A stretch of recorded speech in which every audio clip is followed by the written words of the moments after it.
So, if I get a favorite character, how do I prevent this character from dying? Well, yeah, you can actually develop some affection for your heroes. So we have a number of mechanisms to prevent him or her from dying. One is the protection flag. So you can place a flag on a specific hero that you want to protect, and other heroes will help out trying to keep that hero alive. Would the hero get killed anyway? There's something called the graveyard, where you can revive a hero within the same mission. And certain heroes, if you have developed a hero that is very powerful and you want to save that hero to the next mission, there's something called the House of Lords, and it works like this. After a mission, you can select one of your heroes, only one, that's promoted to become a lord. And in subsequent missions, if you build the building called House of Lords, which is a very beautiful, very large and spectacular building, that enables you to revive and bring back those heroes that you have previously upgraded to lordship. So you can have a number of heroes that you can use from mission to mission. If a hero dies during a mission, you have the graveyard, and you can go to the graveyard and revive your hero. And also some clerics can get spells, so they can revive a hero on the spot. The function parties, how does that work?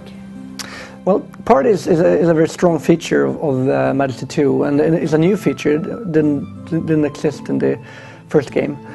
So it actually enables you to bring together a group of heroes, up to 4 heroes, and turn them into one unit, but only that this is 4 times stronger, or even more, or even stronger than that, actually, because different types of heroes can complement each other. So if you have a cleric and a warrior and so on, they can sort of become even stronger than the 2 heroes separately. After a few levels or a few missions in the game, taverns get a feature called that enables you to make a party announcement. And when you do that, heroes that are nearby will group to that tavern, and they group together and they form this party. And from there on, you cannot control the individual heroes, but you can only control them as a team or a party. How does the flag function work? Well, the flag system is something that's a key element to Majesty. It's been there from the first game, and that's what enables the sort of indirect control you have over your heroes. And it works like this: you place a flag, and you then assign a bounty, a number of gold coins to this flag. And there are different kinds of flags. There is the exploration flag. If you place an exploration flag on somewhere on your map and place a monetary value on it, that will enable your heroes to want to go there to explore that part of the map. There are also attack flags. If you place an attack flag on a monster, other heroes will try to kill it. If you place an attack flag on a building, your heroes will try to destroy the building. And there's also the protect flag, which you can use to protect sensitive buildings or units that you own. And examples of that is the caravan, which is a key element to the economy of the game, but it's totally unprotected if you haven't placed a protect flag on it, so it will be very vulnerable to attacks. And then there's also the fear flag. So if you want to prevent your heroes from going in a certain direction or running into like a ratman's lair too early on before they have leveled up or something, you can place the fear flag, and that will sort of keep your heroes from going that direction. They will take the money you have promised them. They will take that into account, but it won't be the only thing that affects them. If they run into a bunch of monsters which they find too scary or too powerful, they will most likely run back to the tavern and have a beer instead of going after your reward. But they are very greedy, so if you just bump up the award a bit higher, they might sort of reconsider. Who do you think will enjoy this game?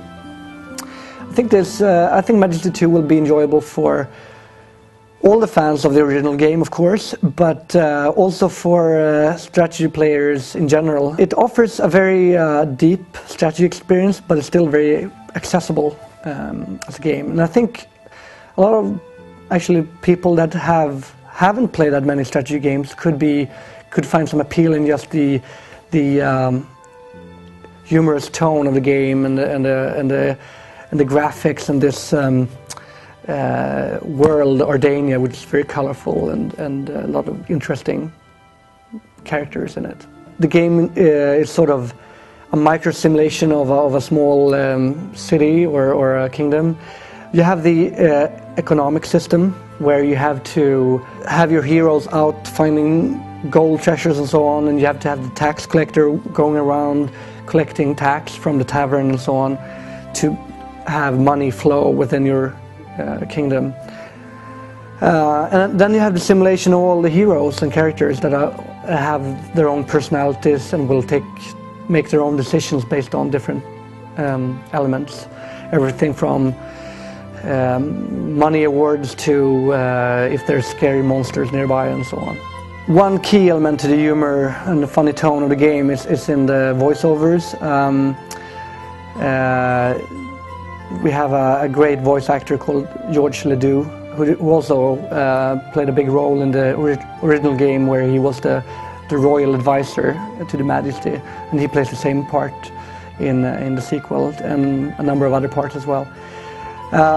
So the voiceovers is one big important part of it, and also all the animations on how the heroes react to different events that take place in the game. And you will see when they are very brave and bold and go to fight a monster, and then they suddenly turn very scared and start running in the opposite direction. Stuff like that. Your kingdom awaits you, sire.